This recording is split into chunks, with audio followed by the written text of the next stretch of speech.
ballistic isometric hip flexion. So we're going to get into hip flexion and do a ballistic isometric, which I know sounds like a bit of a conundrum, or even an oxymoron, but trust me, it works. So what we're going to be doing is we're going to get into hip flexion. So I'm going to be lifting up my leg and obviously putting my heel up here. Now, obviously, most people think that they're going to get to this position and they're not going to get a stretch along the back here. What most people are going to do is they're going to let their hips tuck underneath here, the whole spine flexes, and they do this. And like, yes, I can get my head to my knee, fine.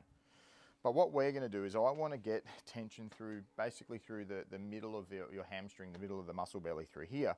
So what I'm going to do, I'm going to put my heel up there. I'm just going to make sure that what I do is I tilt my hips back this way. I'm just presenting myself to whoever's behind me. Going to really tilt there, and then I'm going to use this tissue here to almost try and get my belly button there. I don't want to flex my spine, so I'm just getting that tension here. I now have the tension in my hamstring. This is the end of my my hip flexion. Now, all I'm going to do here in this isometric position near the end range, I'm going to do an isometric contraction, which means there's no movement, but I'm going to do it ballistically. So you would have done Pale's contractions before, where you basically use this lengthened tissue to drive your heel into the floor or into the bench in this case, and you'd ramp up, 20, 40, 60, we're just doing it instantly.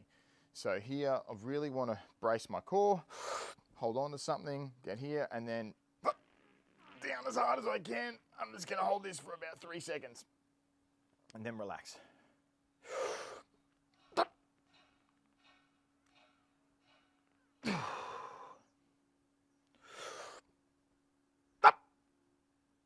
I'm really bracing my core. I'm making fists over here. I've got some balance over there because I really want to do this with as much force as I possibly can, doing it at the end range. All you're doing is you're driving down as hard as you can, as fast as you can. So you're going from 0 to as hard as you can, and then you just hold that for a few seconds or whatever it says in your program. And there is your hip flexion ballistic isometric. Enjoy.